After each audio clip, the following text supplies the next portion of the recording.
Você está ouvindo o Papo Nerd, o seu podcast oficial.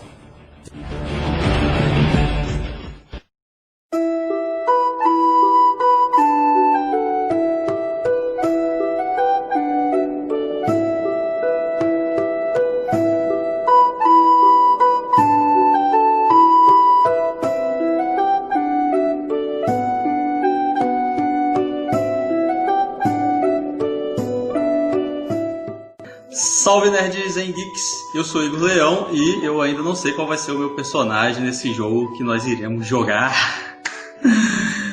Tô cheio de dúvidas ainda. Salve galera, aqui é o Edgar o Della Torre e a vida seria mais fácil se houvesse dados para decidir e não a vida decidindo por nós. Fala galera, aqui é o Pedro Azevedo do BS Geek, estamos aqui pra gente fazer uma aventura memorável com essa galera. E o que seria do mundo se não fossem os problemas dele, né, galera? E a gente tem que resolver agora aqui no nosso RPG. Salve galera, aqui é o TM e de Tormenta eu ainda não entendo, mas sobre Rompe Tormentas eu sei muito bem.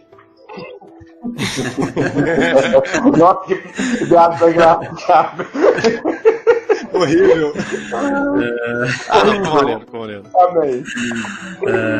Muito bem, galera, aqui nesse nosso episódio, nosso primeiro episódio do Taverna do Papo Nerd, né? Episódio totalmente patrocinado pela Medieval Burger.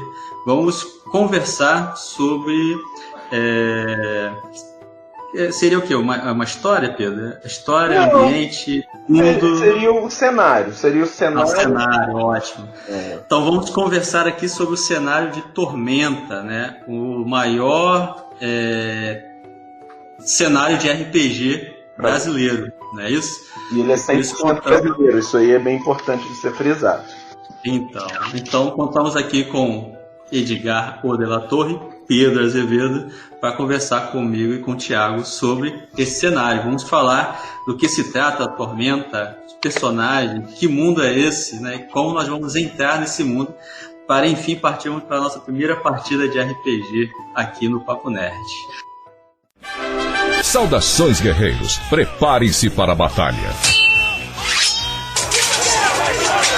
Você está convocado para enfrentar os nossos burgers. Transforme sua noite em uma batalha épica. Venha fazer parte da nossa tropa. Peça online pelo site www.medievalburger.com.br ou baixe nosso app Medieval Burger, disponível para Android e iOS. Visite também o nosso reino, Rua Platão Boixá 468 Lions. Funcionamos de terça a domingo das 19 às 23h30. Medieval Burger, sempre prontos para a batalha.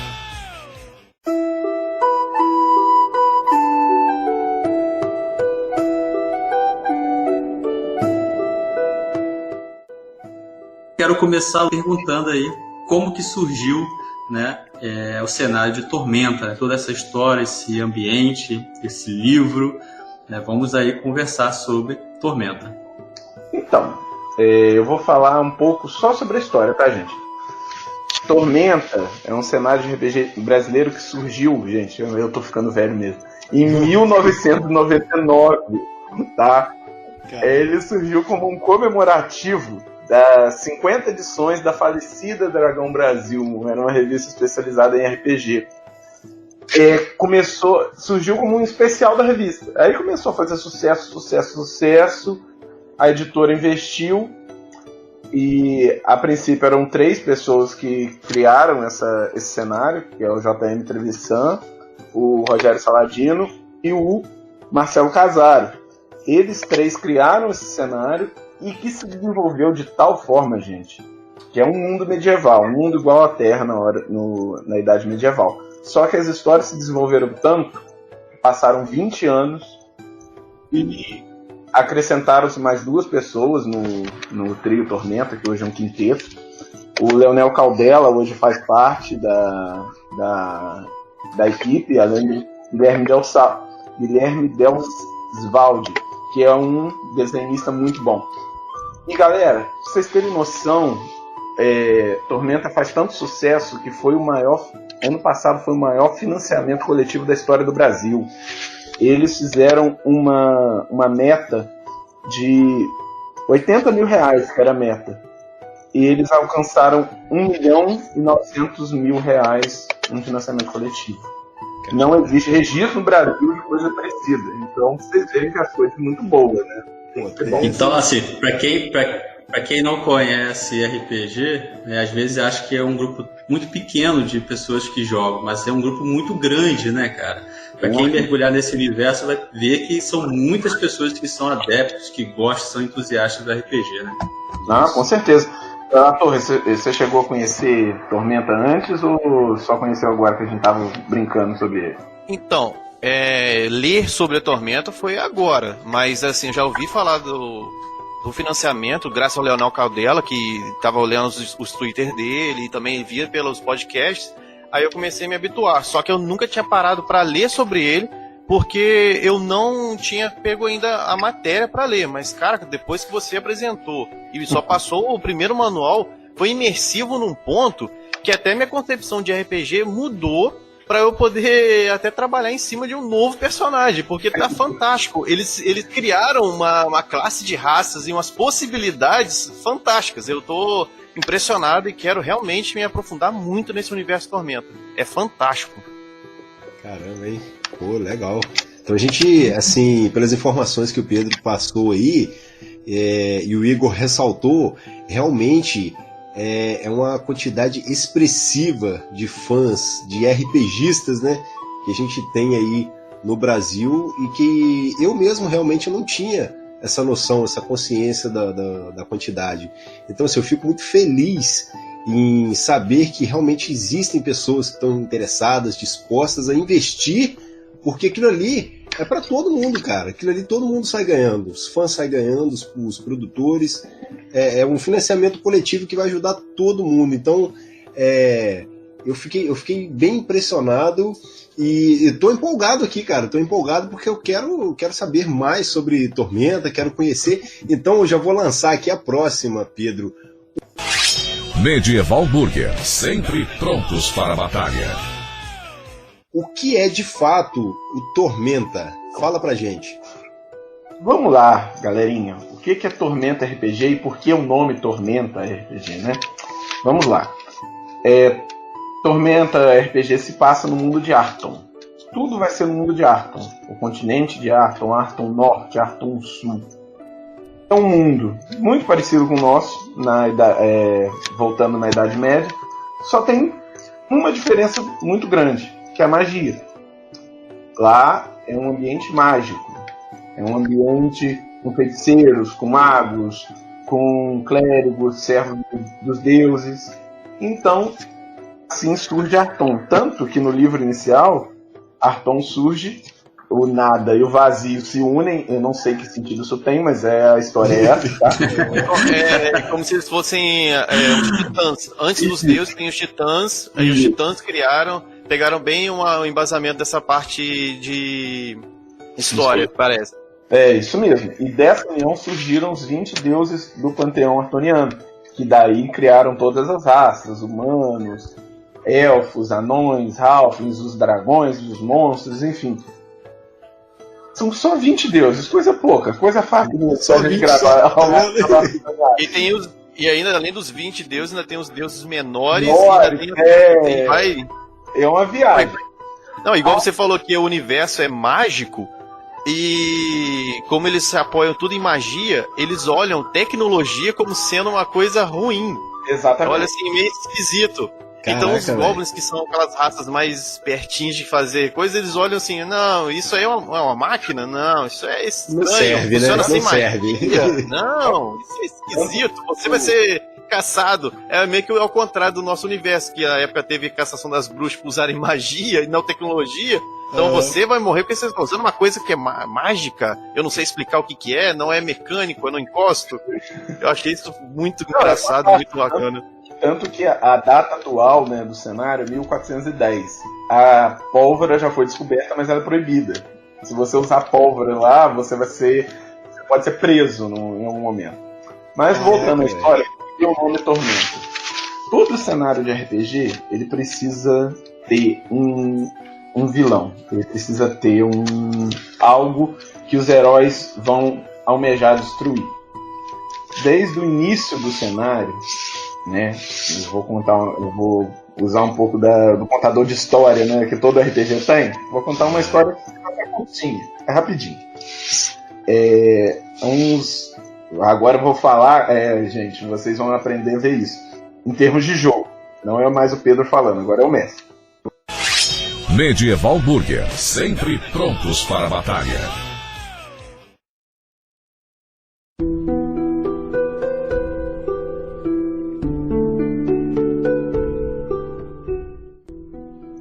Em torno de 20 a 25 anos atrás, havia um império numa ilha ao leste de Arkham chamado Tâmura. Um império diferente de todos os impérios que se conheciam, porque ele se baseava em honra, haviam samurais, as casas eram mais feitas de bambu, havia aquelas cortinas de papel, umas coisas que lembrariam do Japão feudal. O império florescia muito, muito bem. Era uma paz, como ele era uma ilha isolada, eles não tinham guerras, os monstros ficavam sob controle. Até que chegou um dia que umas nuvens começaram a se formar no céu, e em vez de chuva, em vez da água, caiu sangue. E junto com a chuva de sangue vieram as criaturas. Não eram monstros ou demônios comuns. A simples visão deles eram tão grotescas para a nossa realidade que a mente simplesmente se recusava a aceitar o que ela estava vendo. E assim surgiu a tormenta em Arthur. E ali ela consumiu sua primeira área. E toda a ilha de Tâmura foi destruída. Desde então, heróis de todo mundo tentam derrotar a tormenta, mas até o momento só a tormenta vem ganhar. Então caberia aos nossos bravos guerreiros aqui reunidos uma cruzada, um objetivo final de quê? Descobrir o que é a tormenta, derrotar a tormenta, que é o inimigo master, o objetivo a ser concluído. Medieval Burger, sempre prontos para a batalha. A história nunca vai te dar ferramentas assim, então a tormenta foi destruída dessa forma. Não vai. Cabe ao jogador, cabe ao mestre, cabe a nós bolarmos uma estratégia para derrotá-la. Claro, ela tem estatísticas, tem dados, chega a ser ridículo os atributos dele. Chega. Mas é difícil? Mas é possível. E assim a gente vai levando. Por isso o nome Tormenta. Mas quando a gente estiver jogando, vai ser sempre no mundo de Arkham, que é um continente. É um continente até grande. Com impérios humanos, impérios goblinoides, dragões, desertos. Tudo que você puder imaginar no mundo de fantasia tá ali. Menos os elfos, porque os elfos foram destruídos já logo no começo. Vamos embora. Deixa eu perguntar. Nessa introdução à história, tem ali as datas, né, conforme os eventos principais vão ocorrendo. Isso eu achei bem legal. Sim. Porque mostra toda a criação do cenário, né, dentro da história. E, como você falou, a história de Tormenta se passa em 1410, né, a época atual. O que essa pré-história, ou todos esses acontecimentos desde a criação, influencia nas histórias que vão ser vividas nesse período atual? Então, as principais histórias da antiguidade, se você colocar aqui, ela vem desde a criação do mundo até o atual, ela se dá na formação do caráter de cada um dos reinos, porque as aventuras elas vão se passar no reinado de Arkham. O que é o reinado? É como se fosse uma analogia. Vamos pegar a América. Todas as Américas não tem vários países? E cada um com uma peculiaridade? O reinado é basicamente isso. Cada um dos reinos tem um vizinho do outro, uma linha horizontal. Cada um deles foi forjado de acordo com os eventos passados. Então a gente tem A gente tem, por exemplo, só um último adendo. A gente tem, por exemplo, o reino de Yuden, que é um reino xenófobo, racista. Ele tem a primazia humana, ele quer, os seus moradores se acham superiores a todos os outros. E vizinho desse reino, a gente tem o reino dos magos, que foi colonizado com uma outra visão. Então, os eventos anteriores influem nos reinos, e também os deuses têm uma participação muito grande em Arthur. Por exemplo, ali, se você ler, por causa de um crime, a deusa dos humanos ficou presa numa estátua gigante no meio do reinado. À sombra dessa estátua, o mundo humano se fez. Até que aventureiros foram lá e libertaram a deusa dos humanos. Então, essa influência, ela é real. Tudo que foi feito lá atrás tem consequências no futuro. Entendeu?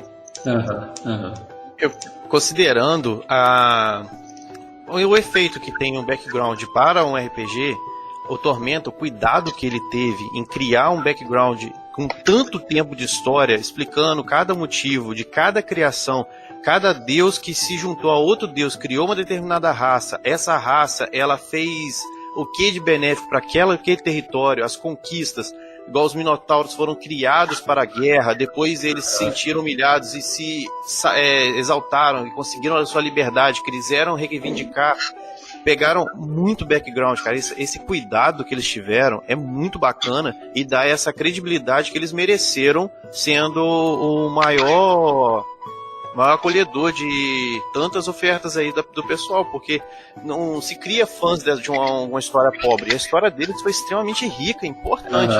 É muito bacana ver isso.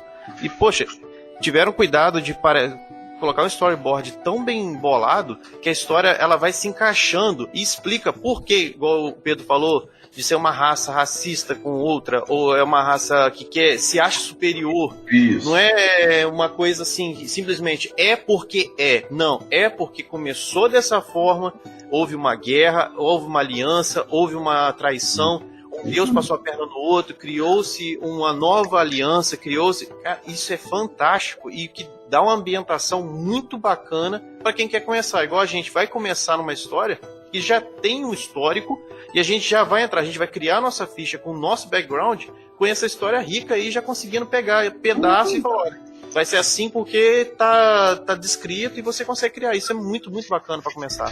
Você tem uma liberdade muito grande porque você já tem, além do background muito bem formulado, você tem um leque de opções muito grande. Para quem está começando a jogar, em geral você tem um leque de umas 3, 4 raças, 5 talvez. Arthur tem muito mais do que isso. Além de classes, eu só mandei para vocês o manual básico, tá? Tá vendo só? Imagina. Entre outros manuais. Existe um livro inteiro, ele é focado somente nos deuses. Existe um outro livro que é focado em cada classe. Existe um livro para o mago, existe um livro para o ranger, existe um livro para o swashbuckler, para o pirata, para que for. Tem um material para cada um específico, com classes de prestígio e afim. Então, gente, é coisa de louco. Você lê a história, igual a gente estava falando das datas, né, aquela linha do tempo, é muito interessante. Eu paro vendo aonde que eles começaram, lá em 1999, em que data estava por volta de 1390, então passaram realmente 20 anos, desde que eles começaram a escrever até a data atual. A gente vê as evoluções. Por quê? Ele, por mais que ele tenha estabelecido, Tormenta é a vilã da história, mas é um mundo cheio de problemas. Então vários outros foram surgindo que os autores falaram assim: a gente precisa dar uma resposta definitiva para isso. A gente precisa responder sobre esse fato. Daí surgem os romances. Cada romance de Arthur, cada romance baseado em Tormenta tem um fechamento de uma pergunta que os jogadores sempre quiseram fazer. Entendeu? O Thiago acho que tá com um deles, não tá? Dos romances. Eu fiz a compra do livro A Joia da Alma, que é da Karen Soarelli.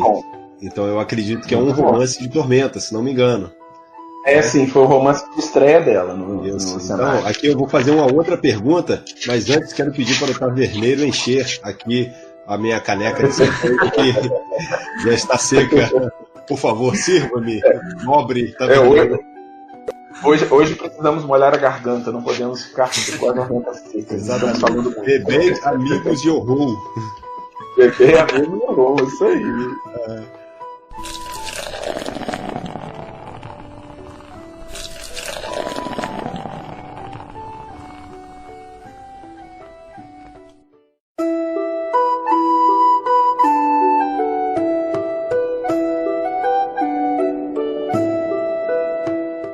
Agora, ô Pedro, vou fazer uma pergunta aqui. Não sei se ela vai estar muito dentro do que você passou, mas é uma dúvida que eu tive aqui agora. Por exemplo, Tormenta é o vilão fodástico ali, é o fodão, é o maior de todos. Aí você falou que com a evolução foram criando-se outros eventos ali dentro, mas, por exemplo, a gente vai começar a jogar aqui. O mestre, ele não pode de cara já enfrentar a Tormenta, né? A Tormenta lá no final da... Sim, muito.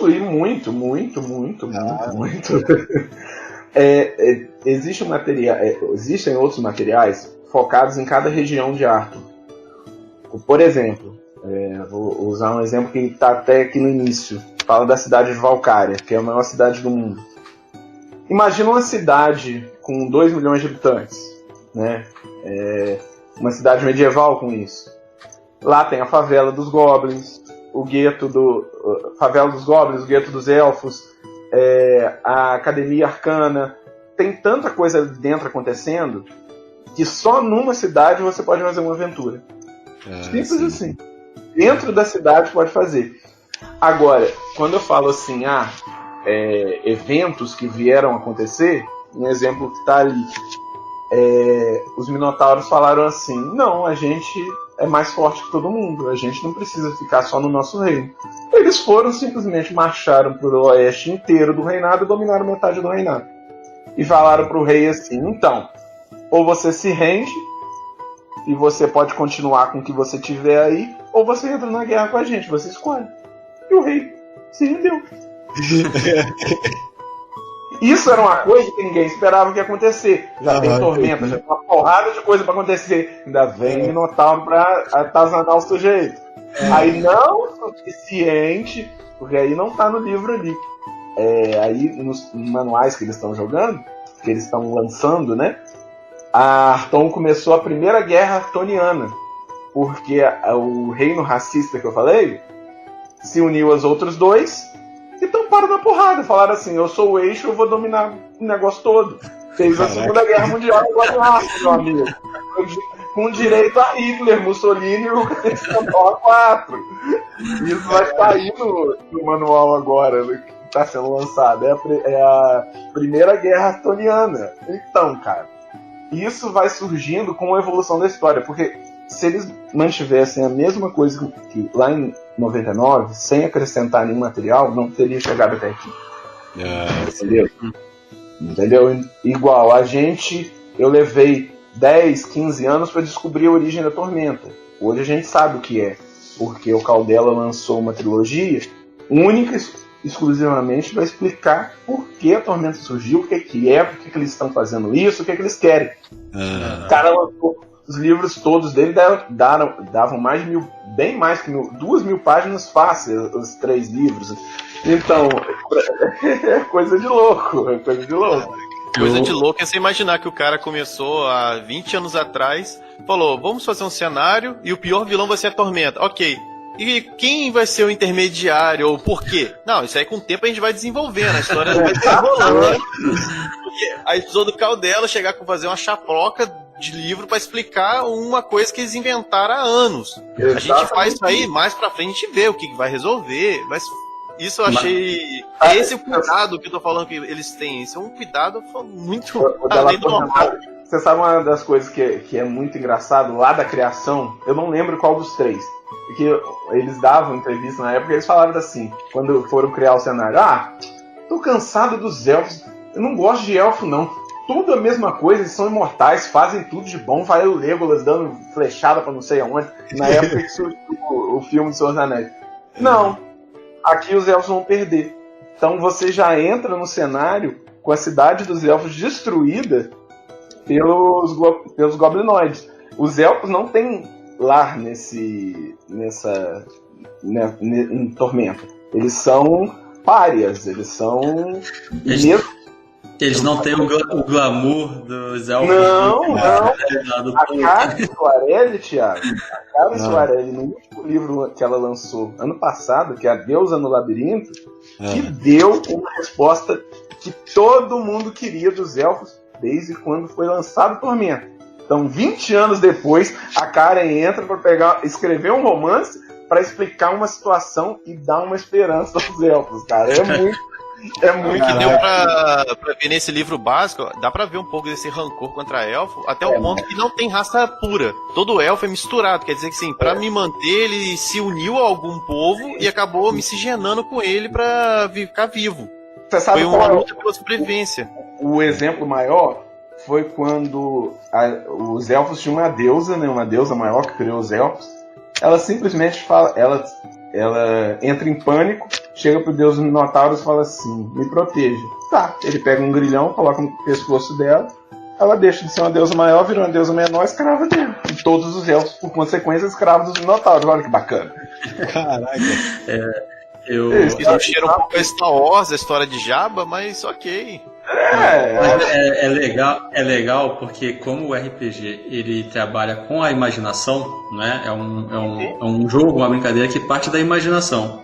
Então, por mais que você crie lá o eixo, o início da história, ele vai te dar gancho para milhões de possibilidades, né? Como já foi falado. Então, Tormento foi lançado lá 20 anos atrás e agora eles estão respondendo e criando novas, né, histórias dentro desse cenário, porque há uma possibilidade de estar sempre evoluindo, né, e ao mesmo tempo fazendo uma história própria, uma mitologia própria que pode ser contada ali conforme a gente viu aí no início desse material, né, o tempo, tal ano aconteceu isso e vai subsistindo a história. Se ontem os elfos eram fracos, hoje eles podem estar fortes, amanhã eles podem perder de novo, aí outra raça pode surgir e por aí vai, né?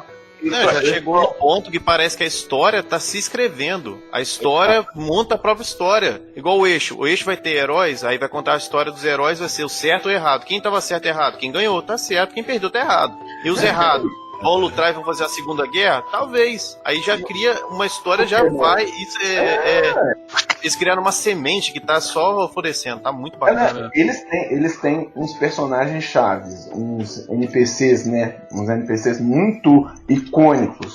Por exemplo, Talude, que é o arquimago supremo do mundo. Como se fosse, sei lá, talvez o Dumbledore. Porque ele é diretor e dono da maior academia de magia do mundo. Talvez, pode ser. A gente tem uma cidade voadora, que é um mercado também, que também é gerenciado pelo Mago Victorious. Aí a gente tem a Imperatriz, que agora não temos mais Imperador, temos a Imperatriz Rainha, que eu não sei por que eles chamam isso, né? Mas a Imperatriz Rainha, que está desaparecida, alguém tem que encontrar a Imperatriz.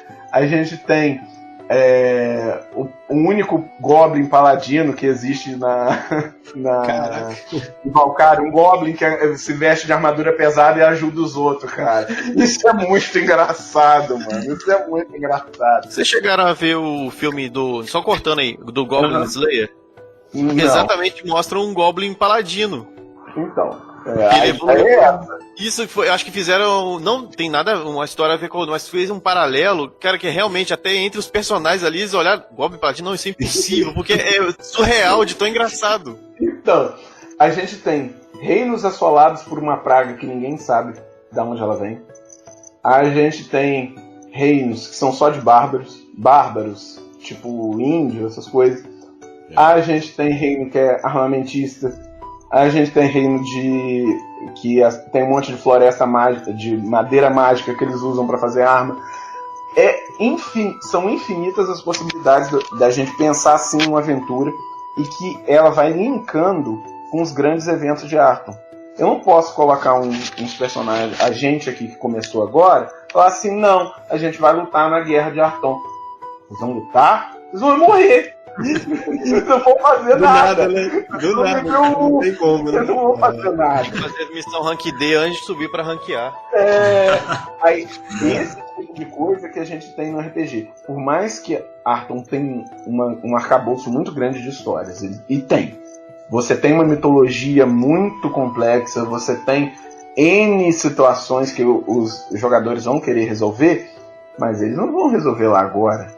Nós vamos começar do base, meu amigo. Começar igual o herói carregando o escudo dos outros, escudeiro. Você não tá... O escudeiro mesmo. Cavaleiro com cavalo é caro, meu amigo. Da onde você vai arrumar dinheiro pra comprar um cavalo? Não sei. Não tem nenhum macete pra pular de fase, não? Nossa, se quiser, isso mesmo. É fácil, meu amigo.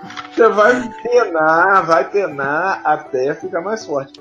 Aí, só para concluir essa questão dos principais personagens, eu particularmente gosto muito de todas as histórias dos 20 deuses, que para mim são os protagonistas de Arthas. Cada um deles tem uma motivação, cada um deles se guia por um princípio como Deus da Justiça, tá claro? Ele em eterna oposição ao Deus do Caos, Justiça e Ordem, Caos.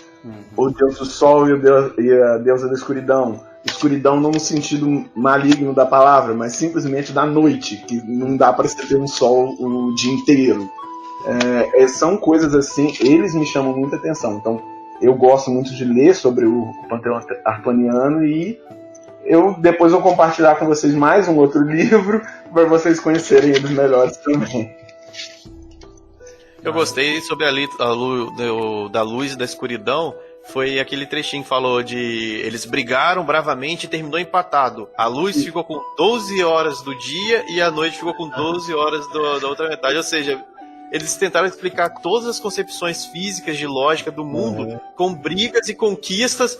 O dia é meio escuro, meio claro. Não, porque os deuses brigaram e cada um ficou na sua. Um é do dia e um da noite. Cara, isso foi muito bem amarrado, ficou muito engraçado. Perfeito, né, cara? Se você parar pra pensar, não é? É perfeito. E conforme você vai lendo, você vai lendo a história de cada um, você vai lendo sobre o mundo de Arthur, você vai ver que tudo se encaixa. O que não se encaixava, eu pensava assim, gente, mas eles têm que responder isso. Quando eles respondem, todas as vezes eu fiquei assim, Não, peraí, não, tem que ler isso de novo. Foi o que o Caldela fez em todos os livros que ele escreveu na Tormenta. Todos, eu terminei o livro e falei assim, Não, é sério isso aqui? Tá bom então, vamos que vamos. É sensacional. Isso aí, o material literário de Arthur é muito bom. São autores nacionais que merecem respeito. Cara, de boa. Eu acho que eu já me empolguei e falei demais.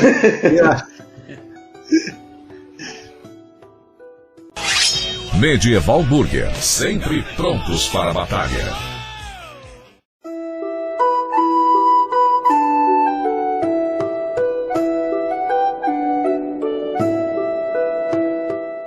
Eu confesso que eu iniciei a minha leitura desse módulo que você passou pra gente, Pedro.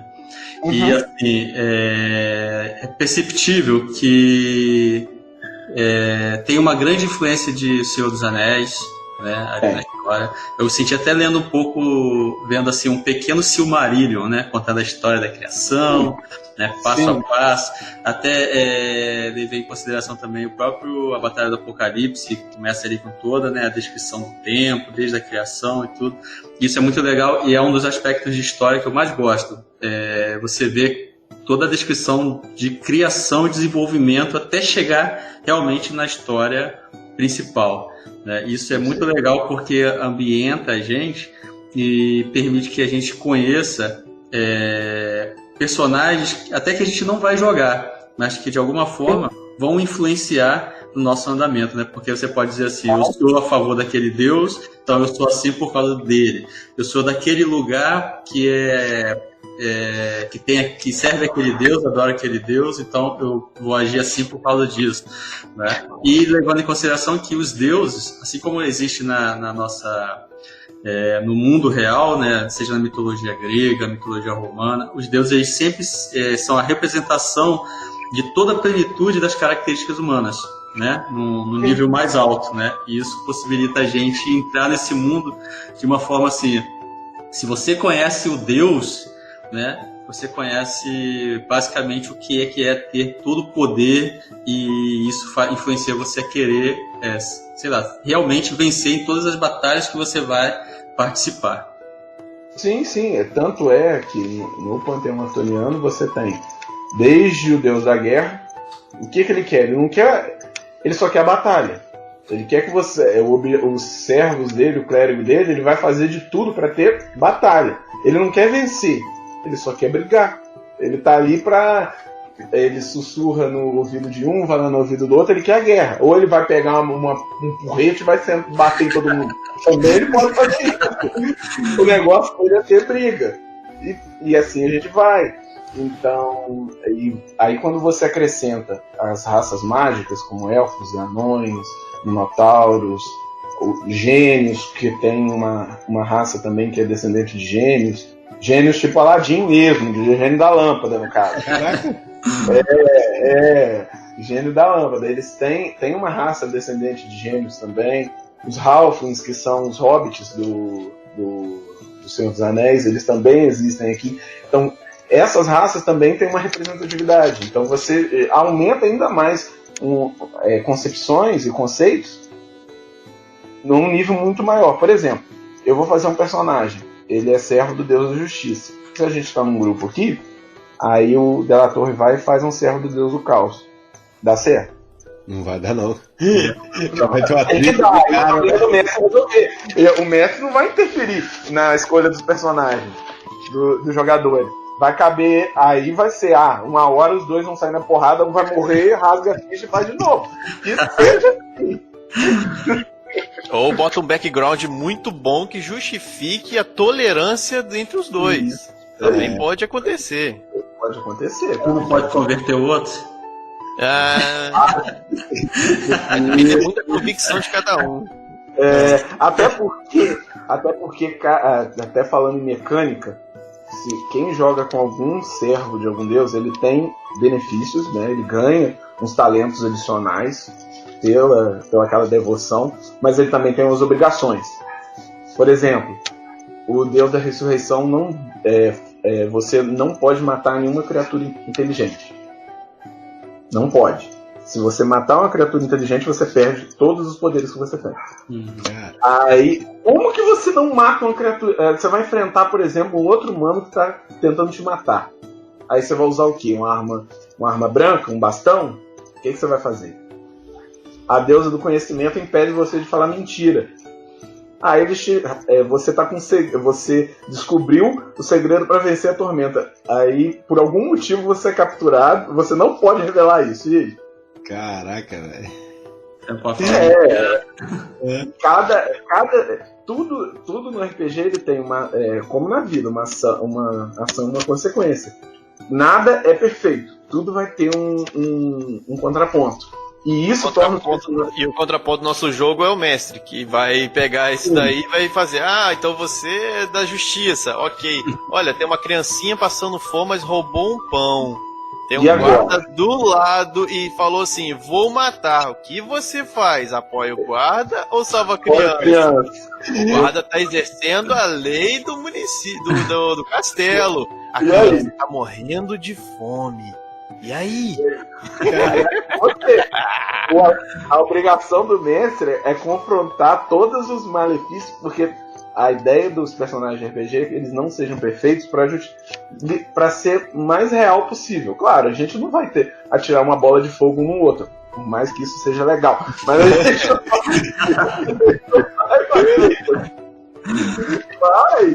a gente tentar dar uma humanizada nos personagens. Que é o bacana é que quando você conhece bem o cenário, você faz uma história, fala assim: meu personagem ele viu o massacre dos elfos quando ele era mais novo, e agora ele quer vingança. Ele vai fazer o que for pra conseguir a vingança dele. Amém, né? Beleza? Tipo o Sasuke da vida. Meu objetivo é vingar, matar uma pessoa. Ou não, ou sei lá, um dragão matou toda a minha família, ou eu achei um dragão na rua, eu achei um dragão tão nobre que eu resolvi que ele vai ser meu Deus, porque existe o Deus dos dragões também. Então, existem as coisas. Caramba, então, mas deixa eu perguntar aqui. Mas antes eu pedi pro taverneiro aqui trazer mais cerveja, porque tá muito bom isso aqui. Tem que ser meu caneco aqui de novo. Quero também um javali e hidromel. E vou trazer um pote de meio litro, cara. A referência aí agora. Quem souber já pegou a referência aí, ó.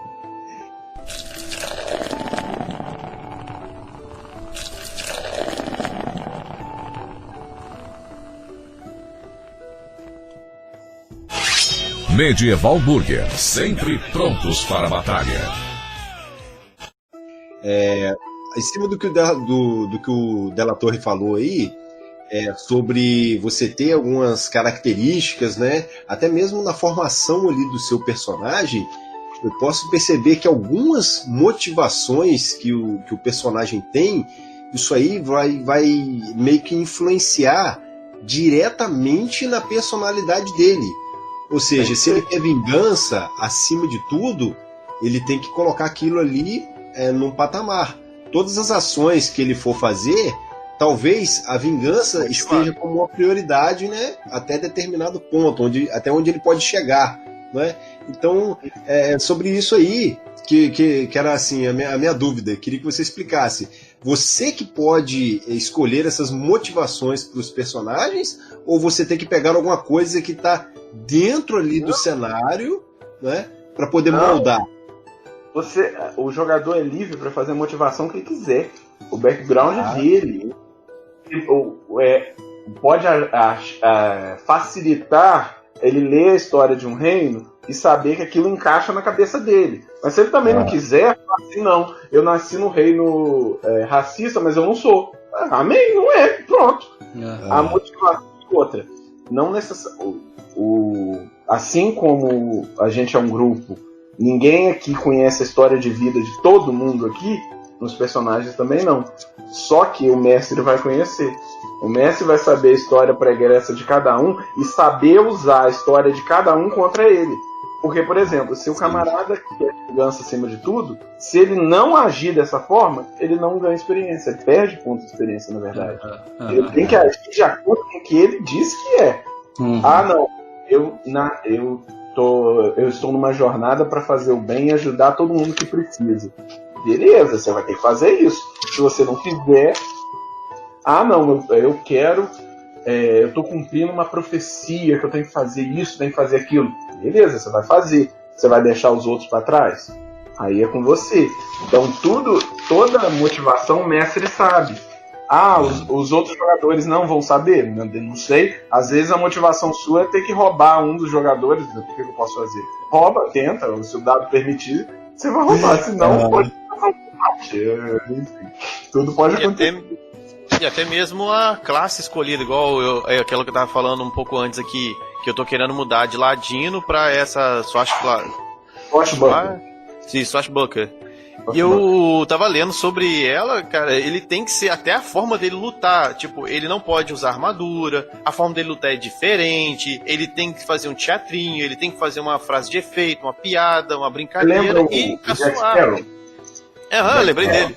É ele mesmo. É ele. A ideia é ele. Eu pensei assim, caraca, não, eu vou fazer porque eu ia fazer um Ladino meio puxado pro caótico neutro, ou o caótico bom, mas sempre pensando nessa ideia de caótico, eu vi, o personagem foi moldado nesse conceito. Então é um personagem interessante, porque dá pra fazer muita coisa que eu quero. E a interpretação vai ter que ser muito forte, porque se interpretar algum movimento dele errado, eu obviamente vou perder ponto no final da rodada. E as ações dele são muito idiotas, então vai ser uma coisa engraçada e muito exuberante pra fazer, mas eu acredito que vai ser interessante personalizar um negócio desse. Aí, ó, você vê uma classe aqui que a gente tem um samurai. Samurai, igual o Japão medieval. ele é uma ótima classe para guerreiro, mas ele tem umas nuances. Ele não ataca mulher. Ele nunca ataca mulher. Nenhuma fêmea de nenhuma espécie. Aliás, não é mulher. Nenhuma fêmea de nenhuma espécie. Tá. Você tá no meio de uma floresta, vem uma loba atroz atrás de você porque você tá no território dela. Você vai fazer o quê? Olhar pra ela, você não ataca. Conferir primeiro. Então, o druida, o nosso amigo druida, que é o servo da natureza, o nosso amigo Tiago, acho que seria um druida, se fosse o caso, pela biologia dele. Aquele que vive no mato, ele foi criado na floresta, ele entra numa cidade, ele perde os poderes dele, ele não consegue dar acesso aos poderes do druida. Aí a aventura é toda na cidade. Faz todo sentido. Que pena! Que pena! Então, esse coisa que às vezes o mestre pode fazer só para dificultar a vida dos jogadores. Entendeu? Isso pode acontecer. Porque a gente tem. A gente até tem as classes clássicas do D&D, mago, feiticeiro, ladino, druida, todas as classes clássicas. E a gente tem essas novas, como Swashbuckler, como Samurai, que trazem que dão ao Arton uma visão, uma coisa mais assim realista. Igual do início, não. É uma visão mais cinematográfica. Porque o próprio Swashbuckler, se você for colocar ele no mundo medieval, um Jack Sparrow, vamos agora imaginar o Jack Sparrow lutando. Todo mundo aqui já viu Piratas do Caribe, né? Já. Vocês acham realmente que no mundo medieval, com magia, com aquele estilo de luta dá certo? Não dá. Não dá. A questão de você colocar um cenário mais cinematográfico, você chama mais atenção. Você torna as coisas muito mais divertidas. Realmente não faz sentido, mas, cara, nada do que a gente tá fazendo aqui faz sentido. Então eu posso fazer um pirata com chapéu. Não importa, entendeu? Essa é uma crítica que alguns jogadores de RPG fazem ao cenário por acharem que ele é muito cinematográfico, muito baseado em anime, mas que eu particularmente adoro, que torna tudo muito mais divertido. E o objetivo nosso aqui é divertir, galera, não é uma pesquisa antropológica da vida medieval, não é isso que eu quero falar. É até interessante porque ele sai um pouco do que a gente já existe de RPG, né? Como você falou, tá um pouco diferente, é brincadeira. Né? Se não tinha outro cenário que tivesse essas características, agora você tem essa opção, né? Então. Exato. Os cenários americanos, eles são muito bons? São muito bons. Forgotten Realms, Os Reinos Esquecidos, se eu não me engano, é o maior cenário americano. Ele é bom? Tem um arcabouço tão grande quanto Tormenta? Tem. A única diferença é que ele é sério demais. É muito sério. Uhum. Ele se leva a sério demais. As histórias são muito densas, são muito boas. São fantásticas. Mas eu hoje ainda prefiro Tormenta, mais por essa leveza, porque pelo fato da gente poder brincar, da gente poder rir, da gente poder criar um Halfling que anda na corda bamba no circo. Cara, isso é fantástico. Então, é esse tipo de coisa que dá pra gente fazer. São combinações bizarras que em outros cenários você não vai fazer. Eu quero jogar com Goblin. Beleza, você pode jogar com Goblin. Em lugar nenhum você vai jogar com Goblin, só em Tormenta. Goblin é monstro. Aqui não, você pode ser um personagem. Eu quase mudei a raça do meu personagem de Halfling pra Goblin depois que eu li o Goblin, que ele é fantástico, a adaptação dele é muito incrível. Só que eu ainda quero jogar Halfling que eu joguei da última vez e eu acho muito mais fantástico fazer um Halfling, que ele é muito engraçado, é muito caricato. O próprio Minotauro, a gente não vê Minotauro em qualquer lugar. A gente não vê. Acho que o D&D ele é só como um monstro. Ele não é um personagem jogável, ele sempre é um monstro. Ele é sempre um monstro, ele não é ele não é um personagem pensante que pode formar um império, que pode dominar o mundo. O mundo civilizado, no caso, né? Mas aqui a gente tem. E eles são o quê? Homens. O Minotauro que eles criaram foi assim: homem até o pescoço, cabeça de touro. Então ele não tem pelo no corpo inteiro, ele é da pescoço para baixo é corpo de homem, tá? E só minotauros homens, não existem minotauros fêmeas, então por isso eles são escravagistas, eles escravizam as mulheres para ter filhos. Se nascer fêmea, nasce da raça da mãe. Macho, nasce um minotauro. Olha só a riqueza de detalhes. Até em como a reprodução do raio do minotauro eles colocaram, gente. Pelo amor de Deus.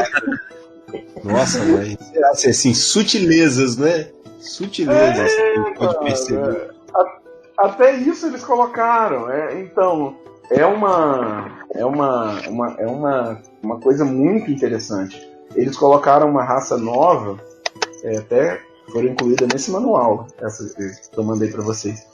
Chama Lefou, que é a pessoa, como a Tormenta já está há tanto tempo já, agora não está só em um lugar, né? Está em vários lugares do mundo.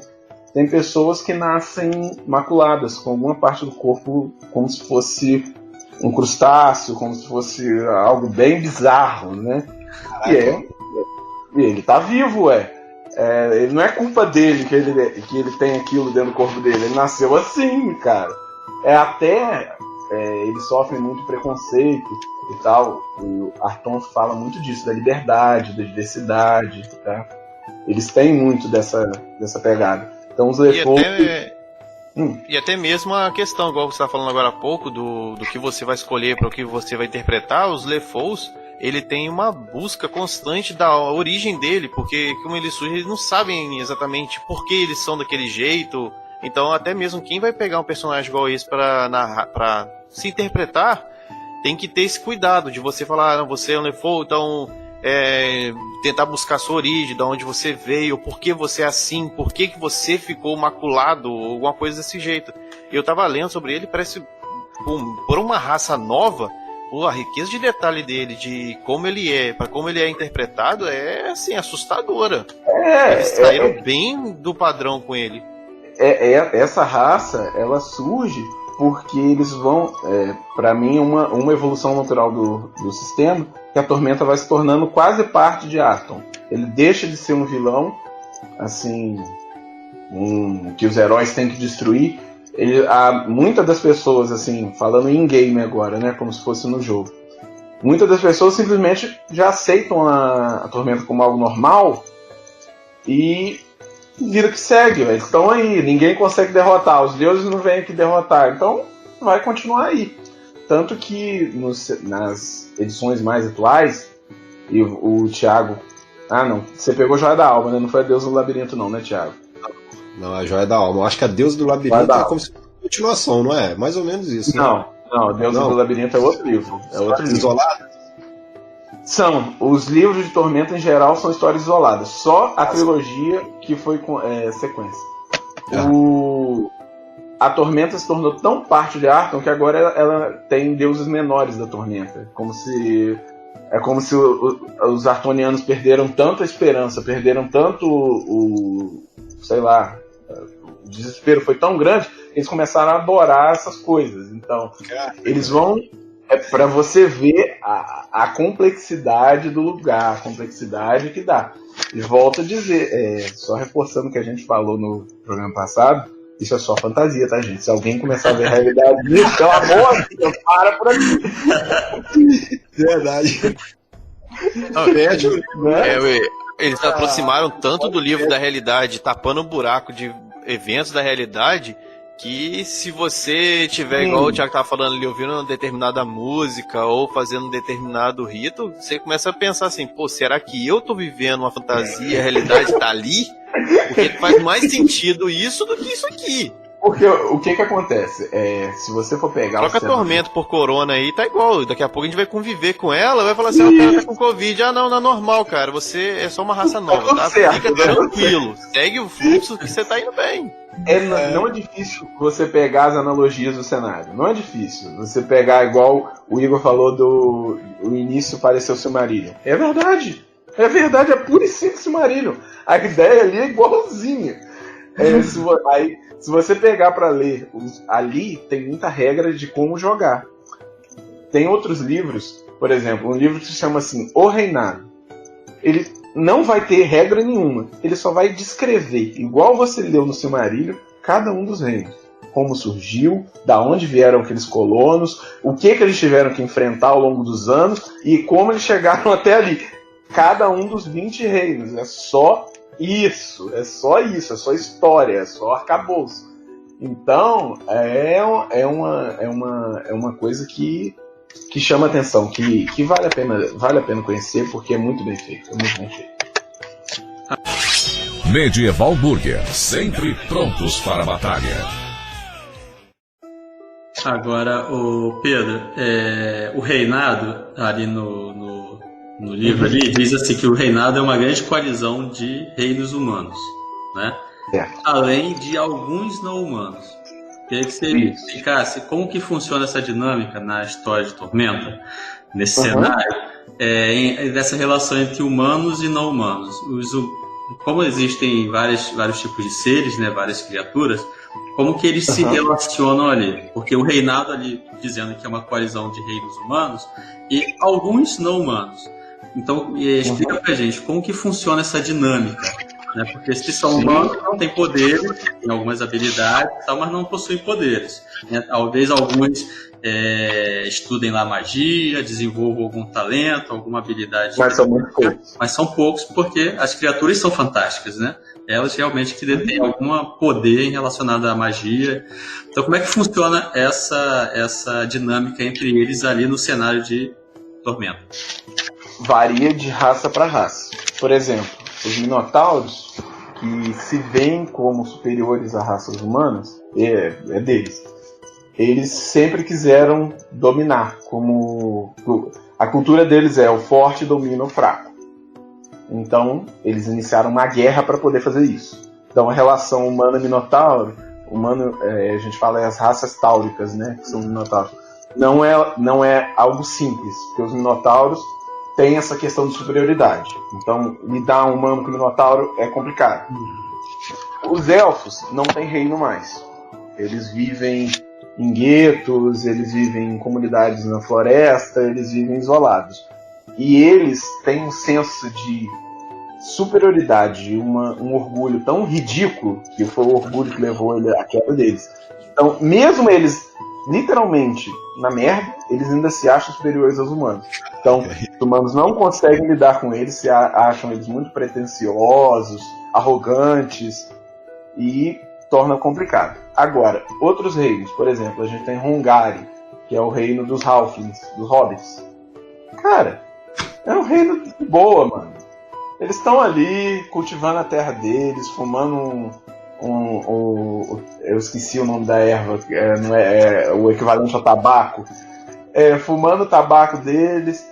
Eles consideram os Halflings como quase como crianças, sabe, aquelas pessoas de boa, assim. Eles não vão fazer nada contra nós não vamos fazer nada contra eles, e tá tudo certo. Que vida que segue. É assim que eles consideram os Halflings. Outra raça que é muito popular no reinado são os Goblins. Eles não têm o reino no reinado. Arton Sul é todo dominado por eles. Todas as raças goblinoides. Goblins, hobgoblins e bugbears. Arton Sul. Arton Norte, eles consideram Goblin como uma praga. Ninguém leva a sério Goblins. Eles são literalmente uma praga. Eles se reproduzem igual rato. Morrem também na mesma proporção. Então, é tipo teste para aventureiro, Goblin. É uma coisa assim. Por fim, a gente tem um reino ao leste de Arton, que ele é governado pelo Rei dos Dragões Vermelhos. A única coisa que impede dele dominar Arton inteira é porque ele não quer. Só isso. Ele está satisfeito com o tesouro dele. Porque se ele falar um dia, falar assim, então, eu quero dominar mais coisas. E os autores podem fazer isso. Porque se tratando de dragões, os dragões vermelhos são mais fortes, e ele é só o rei dos dragões vermelhos. Então ele é um carinha um pouco nervoso. Um pouquinho. E aí você tem o Império dos Minotauros ao oeste, dominando tudo, e você tem esse cara no leste, e o reinado no meio. Então, esses dois lados são as maiores ameaças do reinado. E por fim, a gente tem o reino dos anões. Ele cobre o subterrâneo do reinado inteiro, de fora a fora. O relacionamento com os humanos é bom porque os anões são mineradores, fazem armas e tal. Só que é uma via de mão única. Nenhum ser humano é admitido no reino dos anões. Ninguém conhece as entradas do reino dos anões sem serem mesmos. E eles não, nem sob tortura de morte, eles revelam as entradas.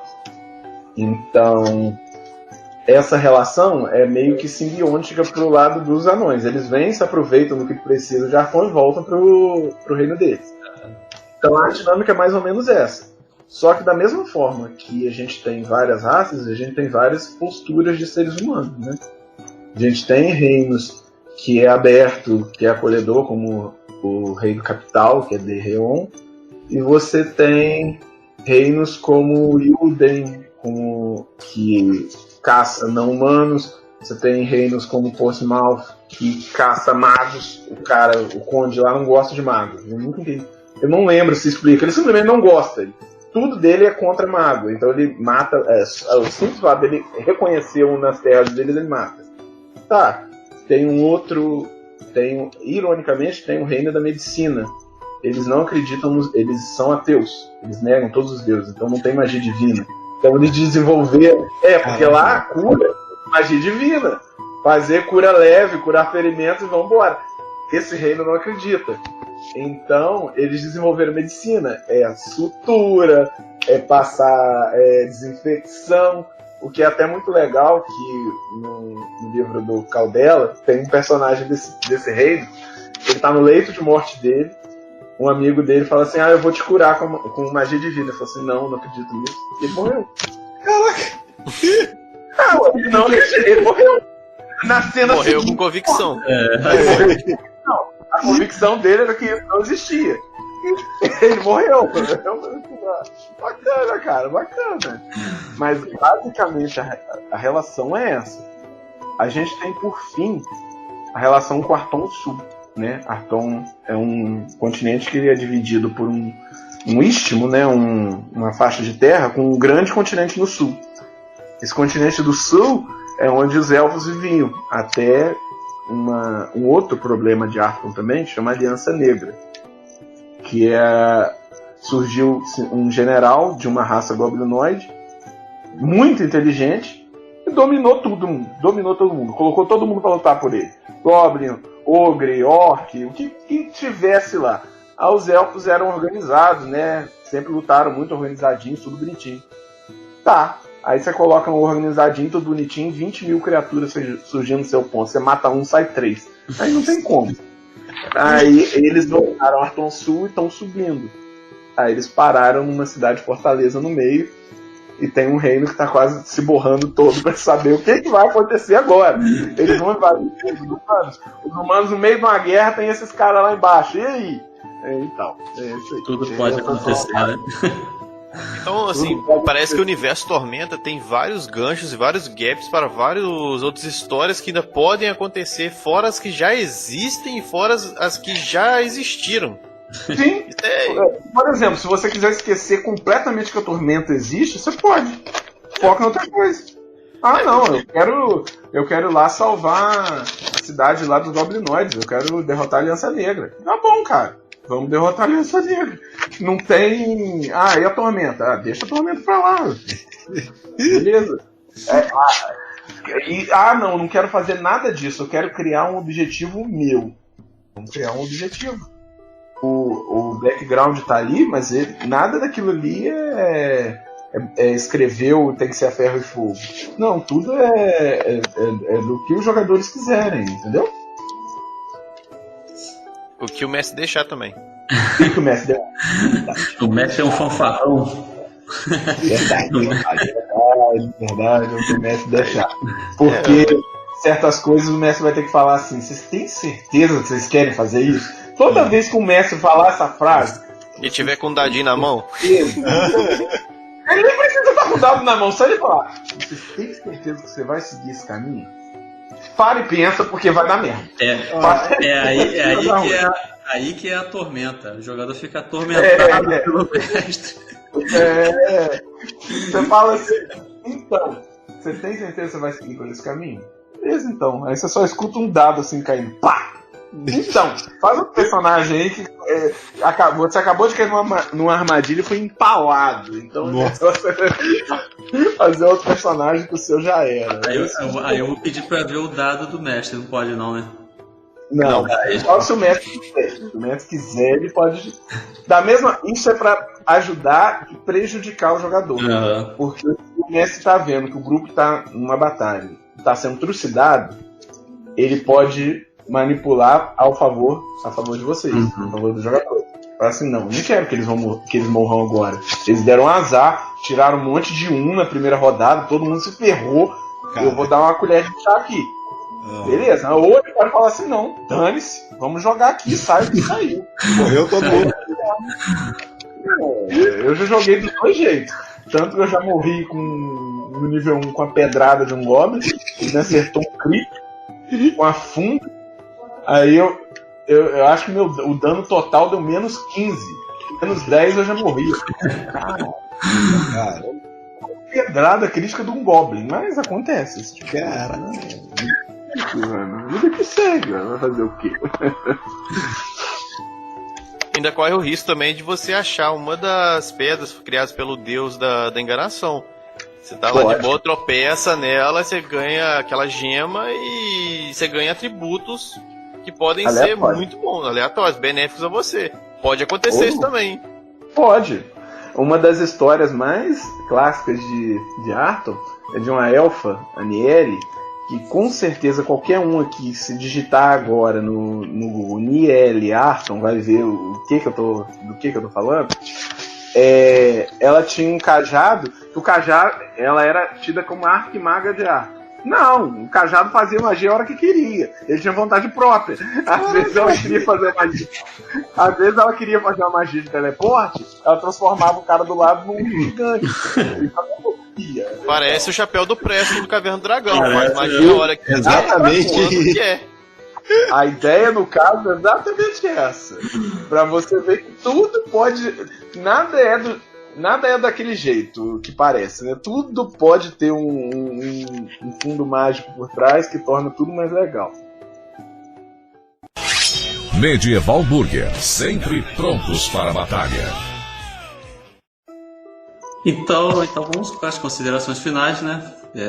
Fiquem à vontade para falar as palavras, né, de despedida, deixar a rede social para que a gente possa encerrar aqui o nosso episódio. Então, gente, muito agradável estar com vocês aqui de novo. Espero essa aventura cada dia mais, agora mais ainda. E quem quiser me seguir na rede social, Edgar O Della Torre, o Instagram. E eu queria solicitar ao taberneiro, por favor, 3 codornas bem passadas e uma caneca de hidromel quente.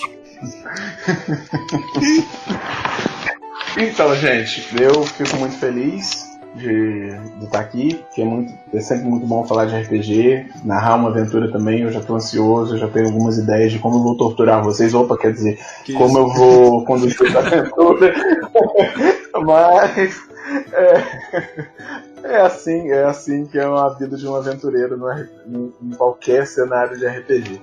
E, gente, quem quiser me seguir na rede social, é Pedro Azevedo 27, e também dá uma moralzinha lá no BS Geek, que a gente tá fazendo algumas coisas legais lá também. E só para encerrar, eu vou pedir o taverneiro uma caneca do melhor hidromel que ele tiver, porque eu tô com a garganta seca, a gente falou demais hoje.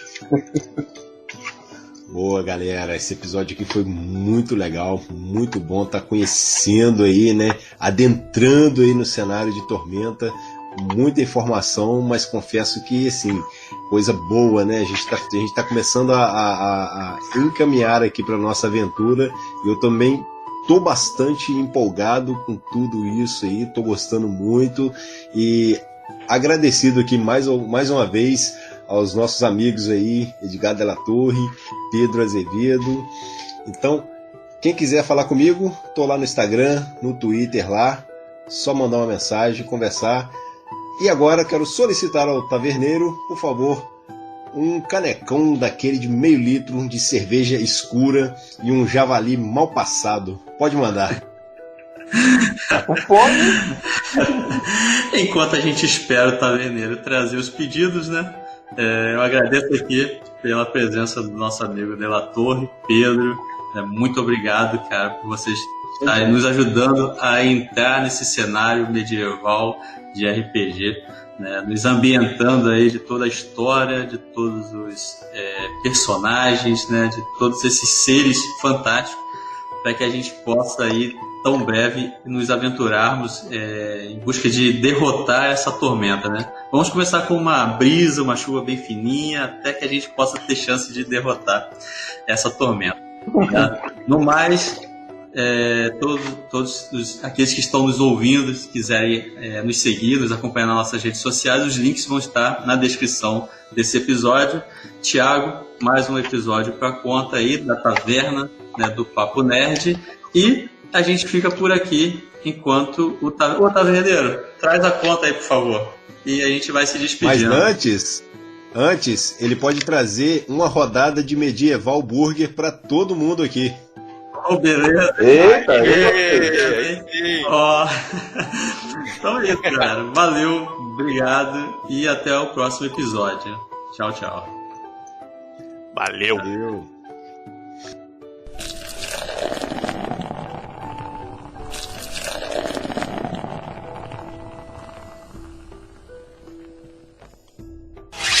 Medieval Burger, sempre prontos para a batalha.